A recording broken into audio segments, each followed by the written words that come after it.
friends, it's Cindy Brumbaugh with CindyLeeBDesigns.com, independent Stampin' Up demonstrator.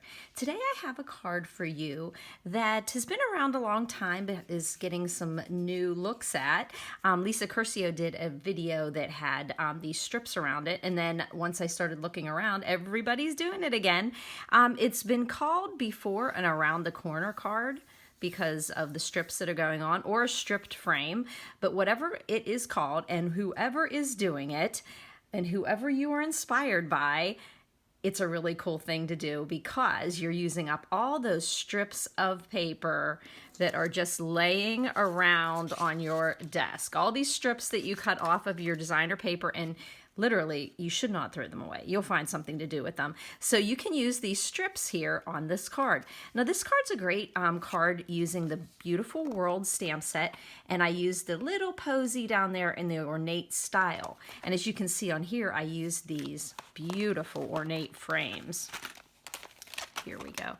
I use these Ornate Layers dies, and they have all these ornate frames in here, and they are just gorgeous. I love layering with them. It makes things easy. And of course you can see I used my stitched rectangles as well. Can't be without those. So we're gonna put a bit of this stuff away here off to the side and take a look at the card.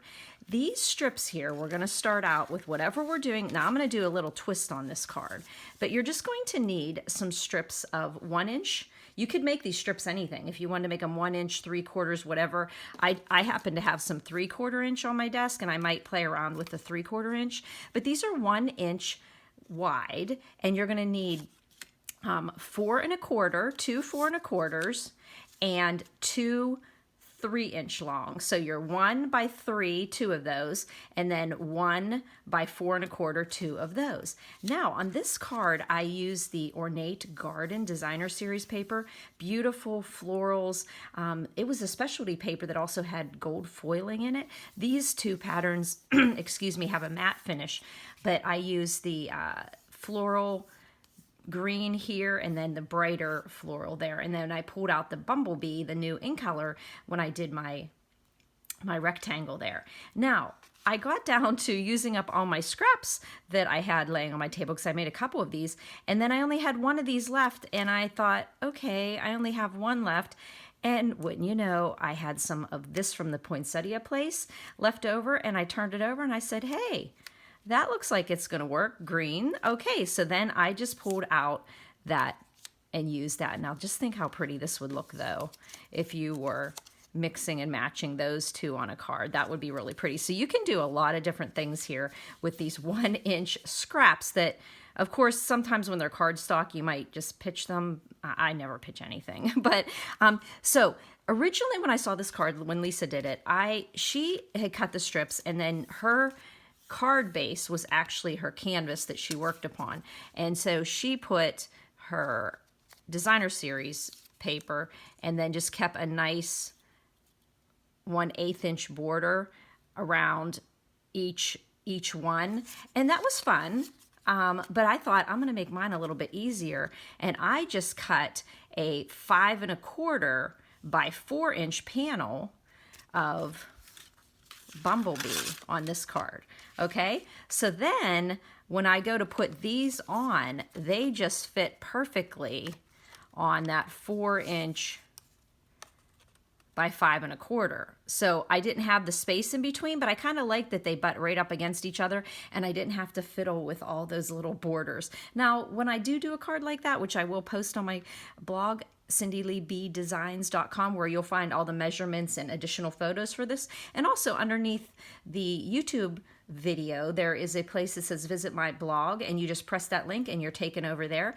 And so I just cut out kind of that, you know, little trying to get everything perfect by just bordering it this way. But on this card, I actually had another thought when I finished it. So I'm going to show you what I did.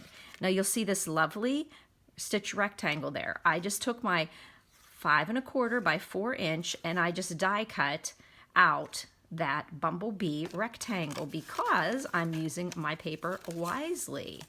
Now you could easily, if you weren't going to cut that out, I would suggest using some kind of scrap paper for this bottom base, because why, you know, use up this beautiful Bumblebee So we have this to go in the middle, and I'll have the dimensions of my rectangles on my blog and underneath on the YouTube description. So all we're going to do is build up this frame here. So let me get my Stampin' Seal here.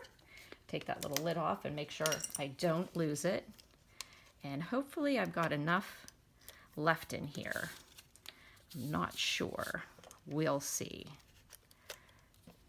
Okay, I'm just going to go ahead and put that the whole way around because you definitely want your adhesive. You don't have to be sparing on this one because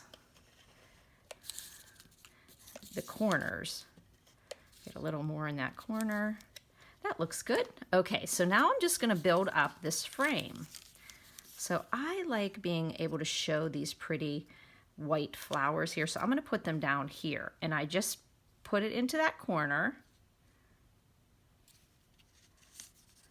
Don't get yourself stuck there. And you'll notice that you don't have any showing on that side. And then I'm going to take this green, put it down in this corner. There we go. Then I'm going to take the other colored one here with the good, I love the colors in here, the bumblebees and the greens. Put it here in this corner. And don't worry about when you're doing this the way I'm doing it. You can actually, if it goes over a little bit of the frame, we're going to be doing something different on this card. So we're going to layer the colored one. And now the last one here. And this is the 3-inch one. Just line it up with that border there and slide it over to that edge. Okay, you've got your border there made. Now, the thing I wanted to do is because I ended up making this stitched rectangle here, I thought, wouldn't it be neat if I did a stitched rectangle there? So I am going to put this on here so that I have the equal amount of frame showing on my, actually, it looks like I went over a little bit here. So I might actually pull that. No, I think I'm going to be okay because I can kind of adjust that. Now, I do have my new Stampin' Cut and Emboss, and just so you know, I'm not fibbing. I have this beautiful machine here, but it is going to cause a little ruckus here on my table. So I'm just going to pull it over here, and like I said, I'm just going to get my frame so that I have about the same amount showing on that frame. And I might just go ahead and pop a little of this temporary adhesive tape on there. And then I'm just going to run this through. I love this new Stampin' Cut Emboss machine. It cuts beautifully.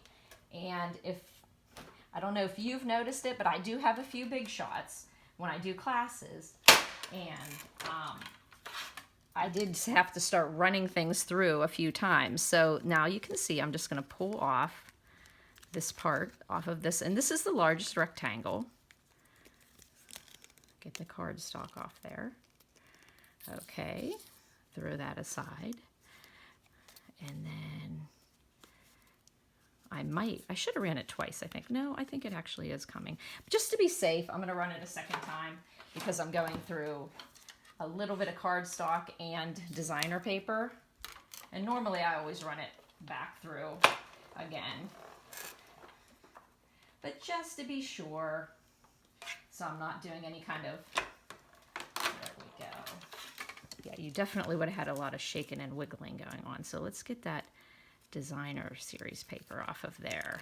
Okay, having a little bit of, oh wait, that's what I should have just did. Let's pull this purple tape off of here carefully and get this one off of here. Carefully, not to tear my designer paper, especially since I just ran it through the Stampin' Cut and Emboss machine. Now, isn't that beautiful? So now we have that pretty stitched frame around our frame. And so the next thing I'm going to do is I'm going to be putting it onto my card base. Now, you'll remember that anytime I use this largest rectangle, what I do is I cut down the width of my card to 4 1/8 instead of 4 1/4. So that means go ahead and cut your paper to 8 1/2 by 5 1/2, score it at 4 1/4, then close it, put your folded end at your 4 1/8 on your trimmer and cut off 1/8 of an inch off of this side. I find it so much easier to just make the card and then cut off that 1/8. And so then we're going to put that onto our early espresso card base. We're going to have a nice border. And then, of course, this is going on the inside, and it just mimics the front. So let's get some adhesive on here.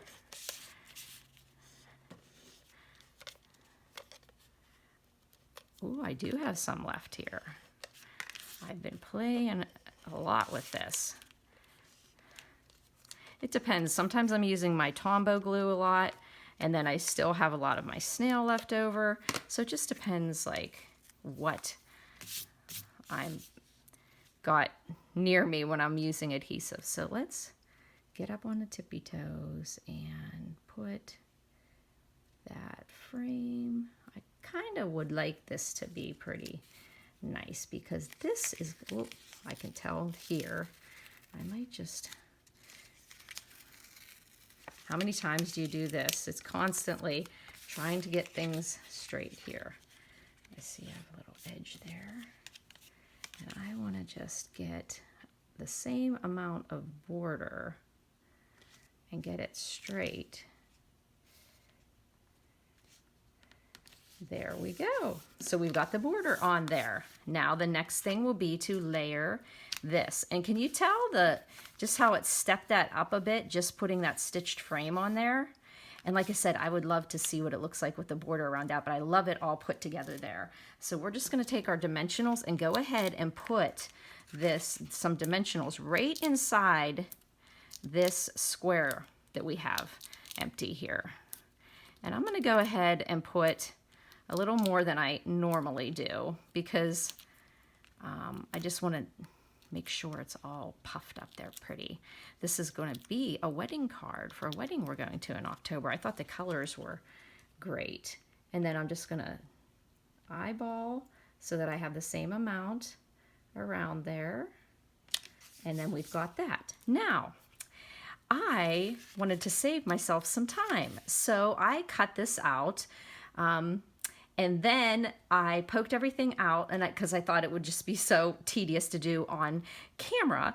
And then I realized, oh, I could have stamped the image and then, stamp the image on here and then you put this die and you have it perfect. Like if your image was a little crooked, you can just perfectly put your die around your sentiment. I love when you can do that instead of having to play around with it. So I thought to myself, what am I going to do now? The Stamparatus is a great tool. I love it. But you know what? I had to go to my toolbox and bring out, well, in my book, it's never retired, but we do not carry it anymore. But I brought out my Stamp-A-Ma-Jig. Now, a cute story about my Stamp-A-Ma-Jig is I had bought this whenever, years and years ago when I went to a home party. I had bought this because it said, oh yeah, it makes your placement. I never knew how to use it. Then when I became a demonstrator, I figured out how to use it. And I still go back to it so many times. So Stampin' Up! Doesn't sell them, but you still can find them. So I'm going to do that Life is Beautiful. And I'm just going to show you, if you have one of these, and you're not using it, I'm going to show you how easy it is because it still is a great tool. So what you do is put your stamp on your block and then ink it up. And then you take this piece of plastic that you can see through and put it up into the corner of this T-square. Okay, remember which way you're putting your stamp down and just stamp the image. Now you have this clear image, this image on this clear paper. So now all I have to do is come back and put it exactly where I want it. And that looks pretty straight there. Then I bring back the tool, the Stamp-A-Ma-Jig, and I called it a Stamp-A-Ma-Jig one time at class, and they're like, oh, that's funny. And I'm like, no, that's the name of it. I lift this up. I don't move this. And then I ink this up again. my early espresso, remembering which way I put it down, stick it straight in that corner, stamp, perfect placement. Now, we have our stamparatus now, which is great if you stamp an image and you don't get clear coverage on it and then you stamp it again. But what if you had stamped this little posy, but it wasn't on your stamparatus, like you just stamped it freehand there and it didn't stamp the whole way? You could do that same technique using the Stampin' jig. So anyhow, that solved my little problem of thinking I was so fancy having that all done. So if you have one of these, you know, dig it back out. It's still good working tool. Okay, so we've got this almost done here.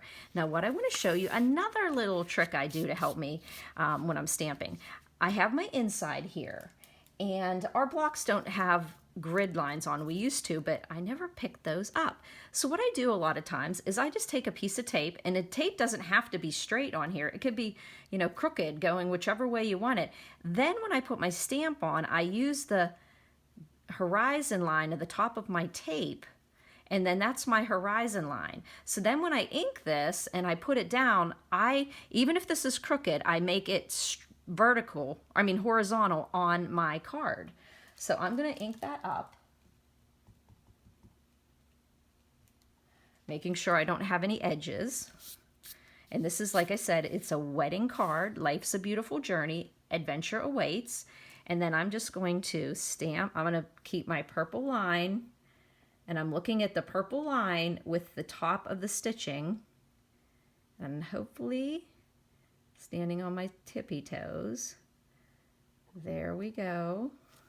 It's nice and straight, because the stamps are on there straight, but sometimes you don't put them straight on your block. So I'm putting Life's a Beautiful Journey, Adventure Awaits, and then we have this sweet little stamp here that says congratulations on the new beginning. So once again, I'm going to take this guy off here, and I'm going to show you here. I have my purple one here.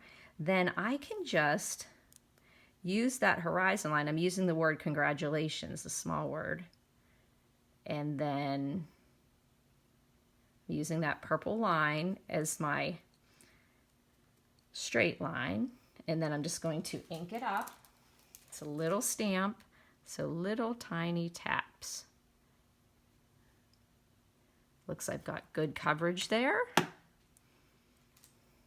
And then once again, I'm using that purple line as my horizon. And you've got a pretty good, it's a little crooked. I actually may have been a little crooked on there, but you know what that means? That means I'm going to be putting a little tag over that, because that's, let me see here. Could it be? We'll see. But what I'm going to do is put this little flower on here now. And I'm just using this little flower from the, what was that, Ornate Style. Get a little more ink on there. We'll finish off this card, but I know me and my craziness, I'm going to want to make this totally straight. I don't know. Okay, so on this one, you can see this flower has some bumblebee in the middle.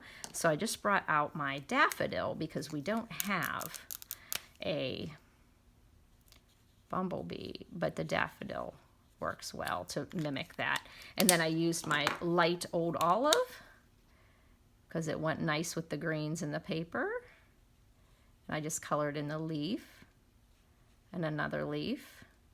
And then those two leaves add some color to the inside. There we go. And like I said, I may be popping this up on here. Okie doke. And let's just put some dimensionals on the back of here. So look at that. You learned how to use the Stampin' jig. And we did the framing. We did the framing of the card, not using a border, and then using the stitched rectangle to give some, just give a really neat, let's put that right there in the middle. So this is a great card for friendship, thank you, friendship, graduation, wedding, life's a beautiful journey, and then... And this couple that I'm giving it to, this is the couple that goes hiking and does all these adventurous, fun things. Actually, when he proposed to her, they were on a trip in Canada, hiking all over the place. The pictures were amazing, and how exciting it was to watch their journey and then see, oh my gosh, he proposed. And I told you this story a little ways back that it's a dear friend, my daughter's best friends, all growing up and all through college. Their brother met this lovely young woman who's my husband's partner's daughter, who just happened to be in town for the wedding, and met him at my daughter's wedding. And now here they are 2 years later getting married. It's awesome. So there we've got this beautiful adventure awaits, and I just think it's a great card for them because they are just really an adventurous couple and outdoorsy. So I thought these flowers were really great. So really quick again, if you have these strips laying around on your table, you know, I always have these 1-inch strips laying around. I don't, you know, a lot of times when you're cutting. So you just need 2 1x3s and 2 1x4.5. Now, like I said, you could layer these onto an actual card base and have a border around them. But I, on this card, just used a 5¼ x 4, and I just layered them right in place, right along, and then cut out the middle of the card. Now, this one here, I ended up putting it onto my card base, but then I die cut it with the largest rectangle. So you can see you can do a lot of different things. I mean, this would be really, I have some adhesive on here, but whenever you would do, like say you would be making a card with, let's just cut this down to 1 1/4. So like if these ones are 3/4 inch strips, but if they were 4 1/4, and then let's pick another one here, and let's just do this one at 3 inches. Okay, maybe let's just go ahead and do one more 3 inches. And where is that stripe again? Or do I have a stripe? Ha, I don't have one right here, but I can still show you here. So you can use any size of strip, and I'm just, like I said, just showing you how, if you wanted the border, you would put them on this way. You would leave that border, and then you would have little pieces of hair, paper strands, and then you would just put a border around each of it, and that has a really nice effect. And that's how I first saw it. And then I thought, sometimes my hands get a little fiddly, and so I ended up just putting them where they butt up against each other, and then you can actually, so a lot of different things you can do with those scraps, making a pretty frame. So if you have any questions, please go to my blog, CindyLeeBDesigns.com. I like to post Monday, Wednesday, Fridays, Wednesdays for a video. You can subscribe to my YouTube video by clicking the subscribe button, and then you'll be notified when I have posted a video on YouTube on Wednesday. So thanks for buzzing by, friends.